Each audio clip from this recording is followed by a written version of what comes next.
Hola, bienvenidos a nuestro video de equipo. En este video vamos a hablar sobre el derecho civil. Vamos a explicar el derecho civil. Vamos a saber cómo se clasifican las personas dentro del derecho, cuáles son sus atributos, de la personalidad de tanto como personas físicas y las personas morales. La definición del derecho civil, en mi opinión, es el derecho que regula las relaciones entre las personas dentro de una sociedad. Y pues definición del derecho civil más específico es el derecho civil, es la rama del derecho que regula las relaciones entre las personas dentro de una sociedad. ¿Cómo? Pues, ¿de qué trata? Se encarga de temas como la familia, contratos, los bienes y las herencias. Como por ejemplo, una herencia. Si mi abuela de Cozumel, cuando falleció, dejó herencia. Mis tías se pelearon por la herencia. No le tocó nada a mi papá. Pero al fin y al cabo, en sí no había un nombre. Solo dijo para mis hijos, no dejó nombre. Pero no sé cómo lo hicieron, pero el caso es que se quedaron pues con la herencia. La clasificación de personas dentro del derecho civil. Las personas se clasifican en dos tipos, la persona física y la persona moral. Esto se hace para poder identificar quién tiene derechos y obligaciones ante la ley. Como por ejemplo, yo como estudiante o como cualquier ciudadano, digamos, de Mérida, es una persona física. O mientras, como no sé, como Barcel, La Donde, Bimbo, es una empresa o una institución, por así decirlo, es más su empresa. Se considera una persona moral. ¿Qué es una persona física? O también se le denomina persona natural. Es todo ser humano que tiene derechos desde que nace hasta que muere. Esto significa que cualquier persona que puede realizar actividades legales como trabajar, comprar cosas o firmar contratos es una persona física. Como por ejemplo, yo que trabajo, yo recibo un sueldo de una persona física o con ¿cómo se llama? El aguinaldo. A mí en mi trabajo me dan de firmar como estoy de acuerdo de recibir este dinero de una persona física. La persona moral, ¿qué es? La persona moral, perdón, o también que se le domina igual la persona jurídica, es una organización formada por una o por varias personas, pues con un objetivo en común, como una empresa, asociación o una institución. Estas tienen derechos y obligaciones ante la ley, como ejemplo, Gamesa o donde, pues que venden galletas y tienen empleados en la fábrica. O no sé, como una empresa de ropa, Zara, por así decirlo, o no sé, Vertiche. Venden ropa y tienen empleados que se considera una persona moral. O como empresas de fletes. Si llegan a chocar, por así decirlo, esta persona en sí no cae con los cargos del choque, ¿sí? Sino la empresa con la aseguradora están como que ellos pagan todo, ¿no? Así nos pasó de hecho. Yo me estaba yendo a una convención de la iglesia, estaba en periférico y nos chocaron. Nosotros chocamos, pero el coche de adelante era de una empresa y estábamos en la subida y en la parte de arriba del puente literal se frenó porque dijo que salió otro coche y lo que hizo frenó, como que se estacionó. Y nosotros estábamos de subida, obviamente no vimos eso. Y mi hermano iba manejando y lo chocó. Y Obviamente nosotros tuvimos que pagar, lamentablemente, aunque no, por así decirlo, no tuvimos la culpa, pero ante la ley, a las normas sí tuvimos la culpa, porque es el que choque paga, ¿no? Entonces, si él nos llegara a chocar, el que iba a ser responsable de pagar era la empresa donde él trabajaba en sí. Lamentablemente, pues lo que yo tengo entendido que si chocan, ese dinero que se le va a pagar al perjudicado se lo descuentan del sueldo al pues el que tuvo al empleado.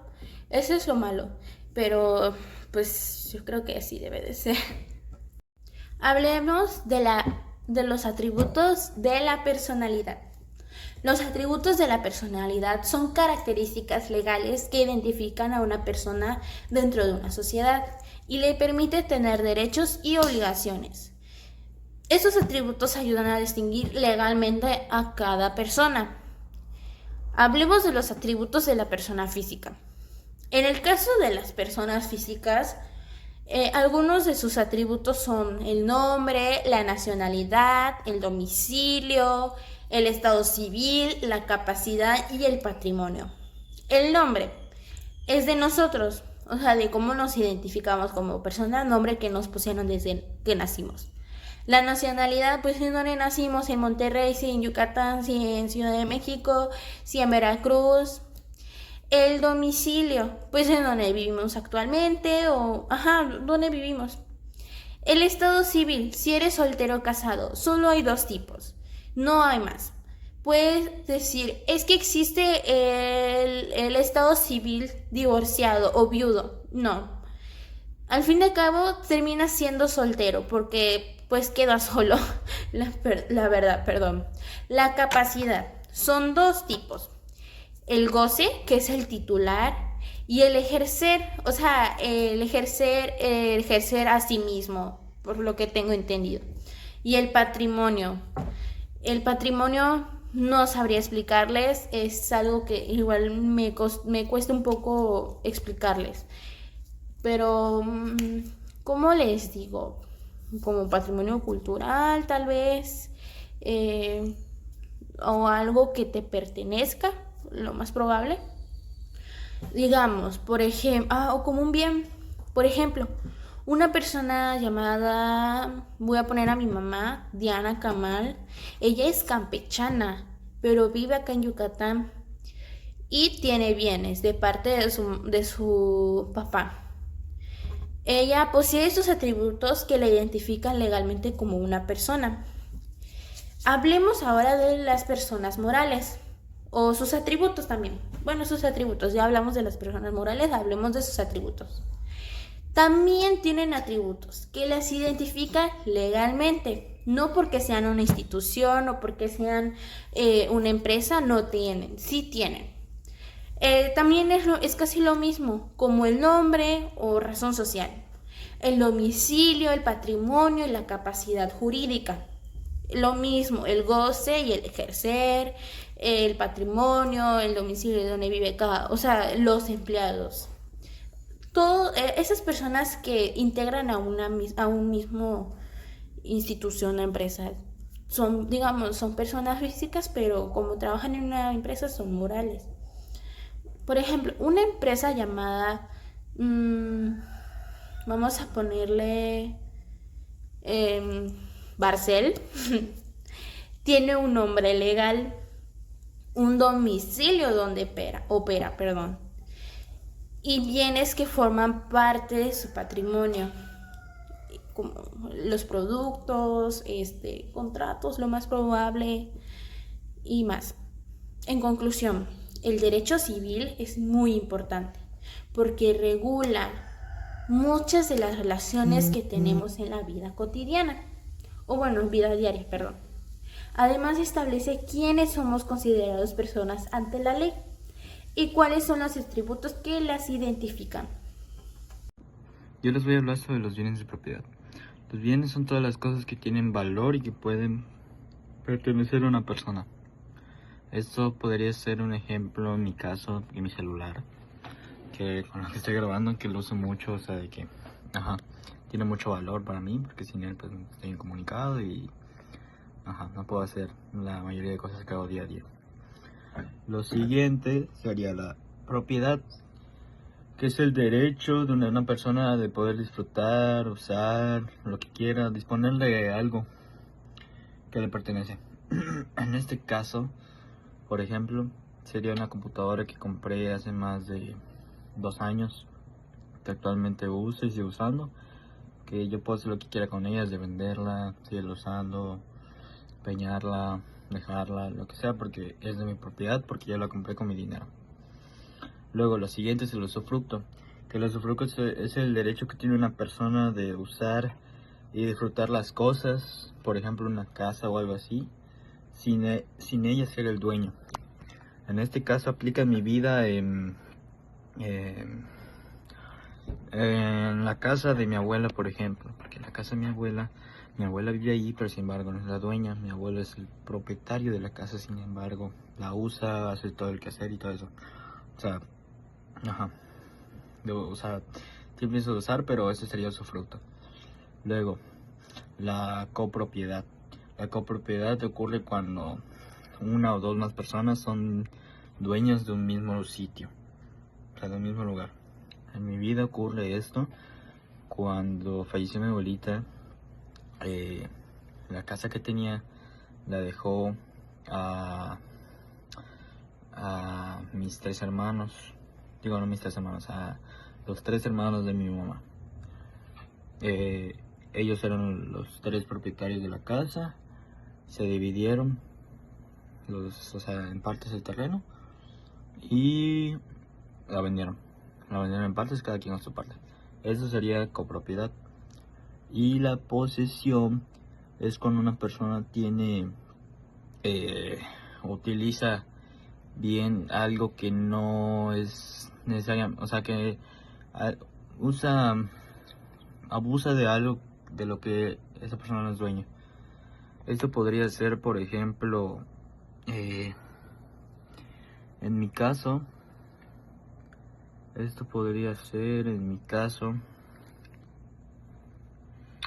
mi bicicleta, por ejemplo.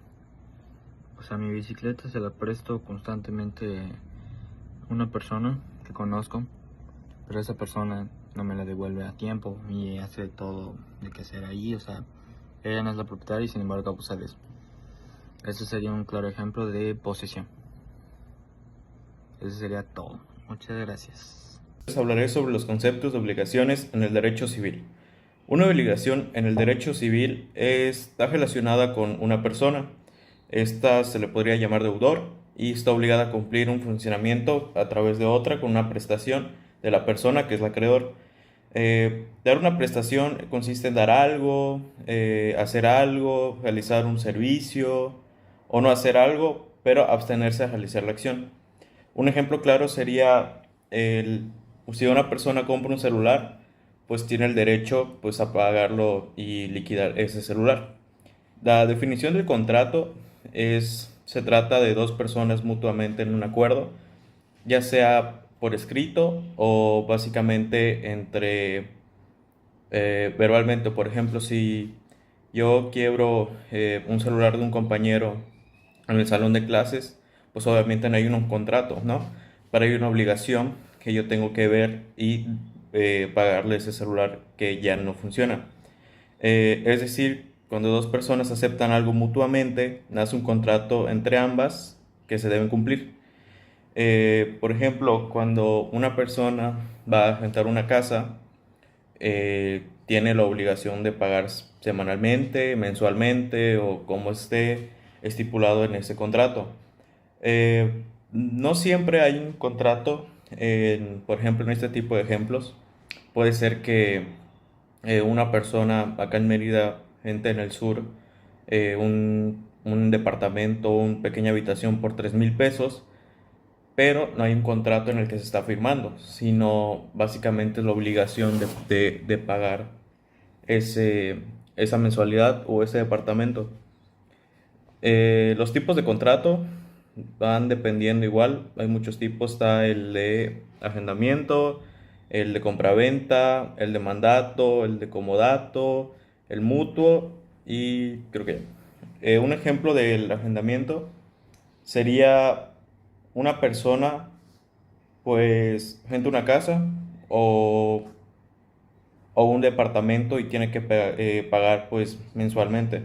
Una compraventa sería una persona vende su celular por 5,000 pesos y la otra persona pues lo tiene que comprar. El de mandato, un ejemplo, autoriza al abogado para realizar trámites legales en una representación. Eh, yo he presenciado más que nada este tipo de mandato cuando se tiene que ir a un notario público, a veces por simples compraventa de una casa, pero eso ya va en un poco más especializado en contratos, ¿no? Hipotecas,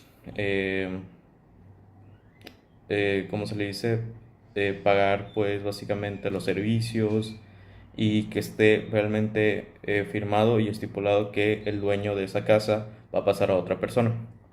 El comodato, un ejemplo sería prestar una bicicleta a un amigo y que la use por días. Es un contrato donde una persona presta algo o un objeto gratuitamente y pues luego se debe devolver, como si yo pues prestara eh, una estuchera a un compañero y pues él tendría que regresármela pues porque es mío. Y el de mutuo es el contrato donde una persona presta dinero u otro bien fungible y el otro debe devolver la misma cantidad. Por ejemplo, un amigo te presta 1,000 pesos y ese mismo amigo te debe devolver después la misma cantidad. El arrendamiento, pues el concepto sería el contrato mediante el cual una persona hace el uso de un bien a otra a cambio de un pago. El de compraventa es un contrato en donde una persona vende un bien, lo compra pagando un precio. El de mandato es cuando la persona le da el poder a otra para realizar un acto a su nombre. Después, un ejemplo para ver sobre los contratos sería pues em, te vendo mi celular a 7,000 pesos. La persona acepta comprarlo, pero en este caso se celebra un contrato de compraventa donde una persona entrega un bien y la otra paga por un precio. Esto genera obligaciones para ambas partes. Em, yo he tenido igual hablando sobre esto, he tenido una experiencia en el cual em, una ex tenía un contrato en un departamento en donde eran 8,000 mensuales, 2,000 de depósito y creo que 2,000 para entrar. El caso es que tuvieron un problema en el cual pues esa persona pues se salió del departamento por unos problemas que hubo en el departamento, como daños al interior y obviamente por lo que yo sé es que ese depósito es para eso, para cualquier daño. Y el contrato estipulaba que tenía una estancia mínima de 9 meses. Al no cumplir este contrato, pues la persona que estaba rentando con ella, ya que eran roomies, pasa a pagar pues completamente todo, o sea, básicamente 16,000 pesos. En este tipo de contratos desconozco un poco cómo funciona ese tipo de cosas, creo que se tenía que firmar o algo, por ejemplo, la estancia y lo que estipulaba todo ese contrato para entrar a ese tipo de departamentos.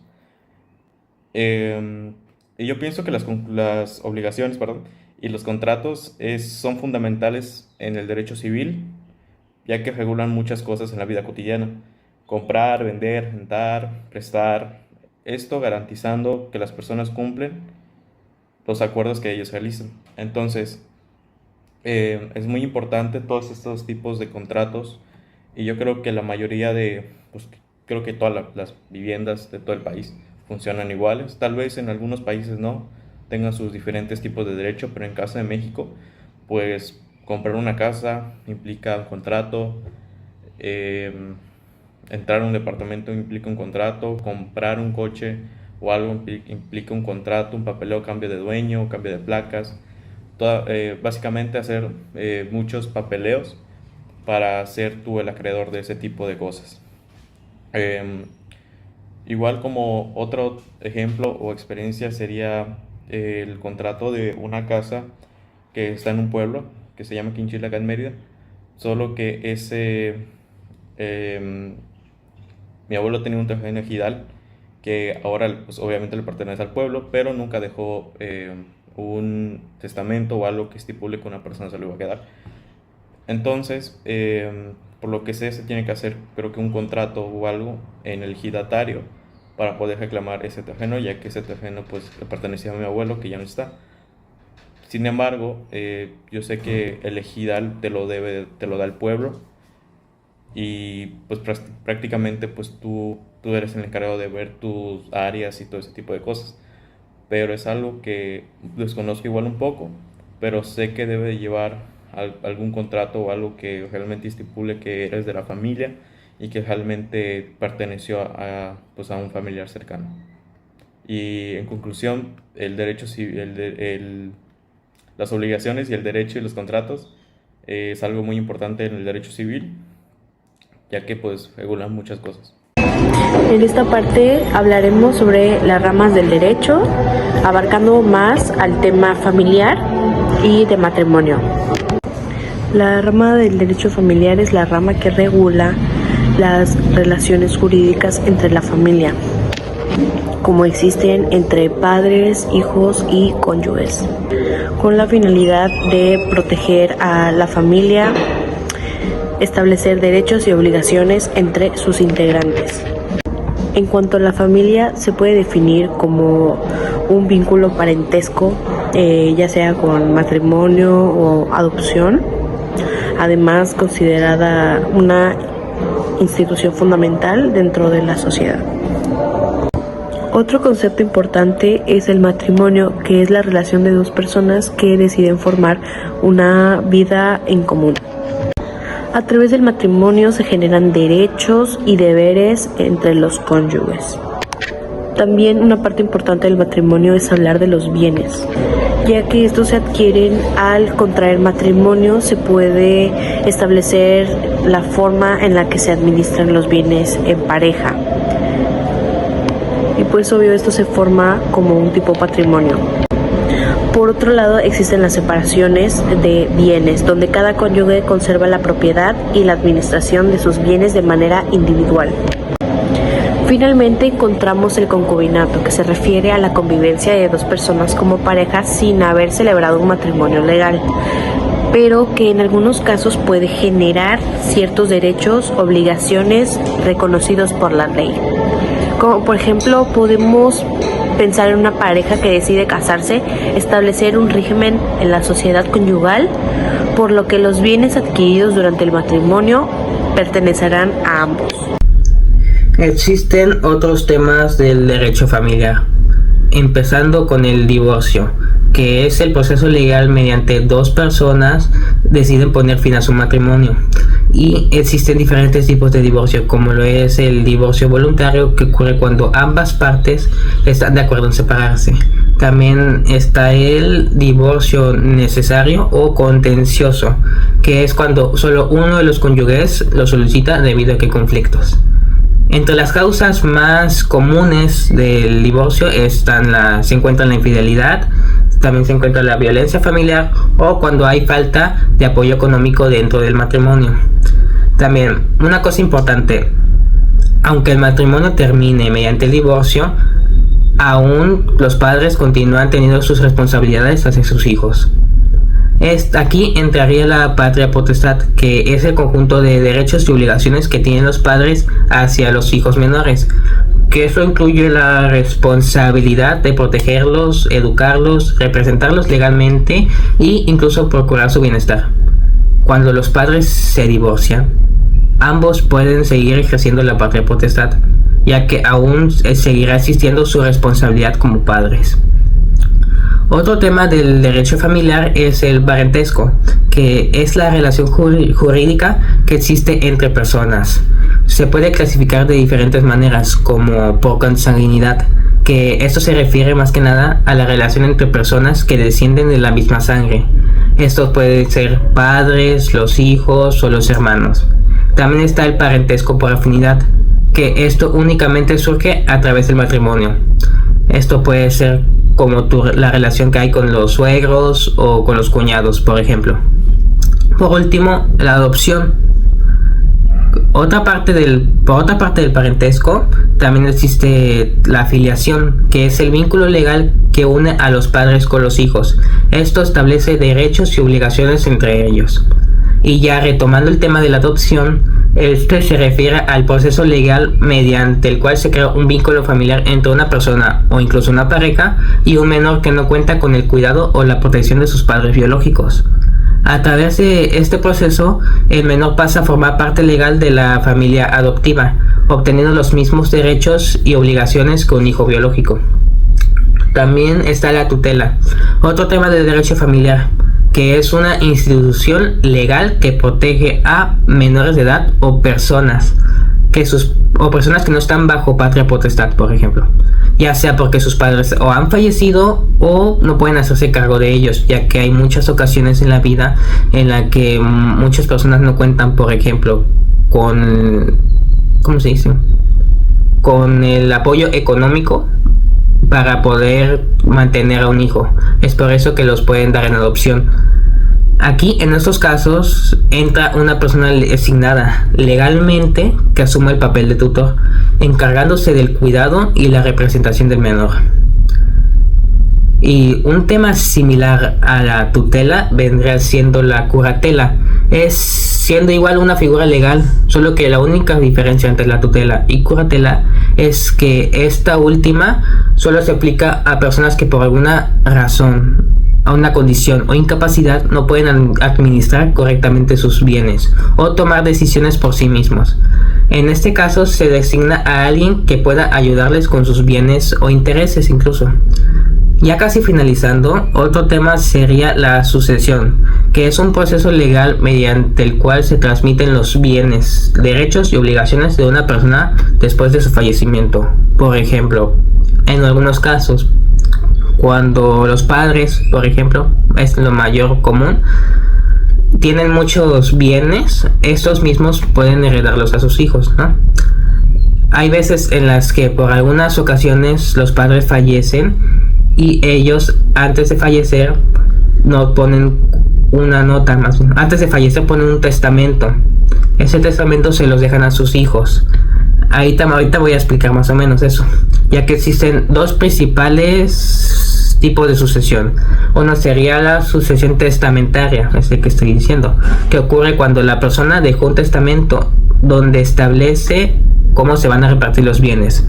Igual, por si hay muchos, mayormente hijos, como unos 4 o 5 hijos, ahí pues pueden decir qué parte le toca a cada uno, dependiendo de cuántos bienes tengan.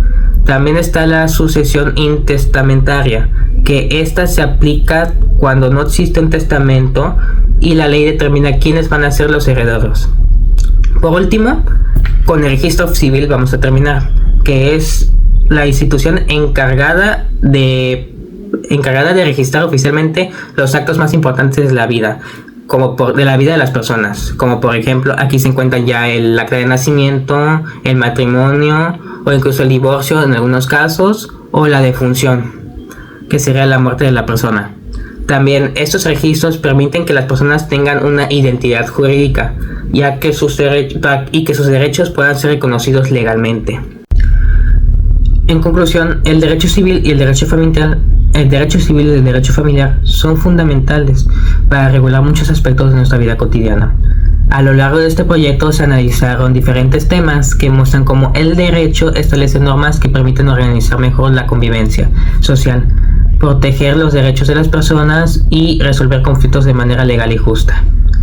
Por ejemplo, los contratos. Los contratos permiten hacer acuerdos entre dos personas, mientras que las normas del derecho familiar protegen a los integrantes de la familia, específicamente a los menores de edad. Comprender esos temas también tiene una gran importancia en la vida diaria, ya que muchas situaciones comunes, como por ejemplo firmar un contrato, casarse, divorciarse o heredar bienes, están reguladas por leyes, y permitir conocerlas hace que nosotros como personas tomemos mejores decisiones, estemos mejor informados y podamos defender nuestros derechos y cumplir con nuestras obligaciones dentro de la sociedad. Es por esto que el derecho civil, y el derecho familiar no solo es importante en el ámbito jurídico, sino también para la vida cotidiana, ya que contribuye a que nosotros tengamos una convivencia mucho más ordenada, justa y sana, también responsable dentro de nuestra sociedad.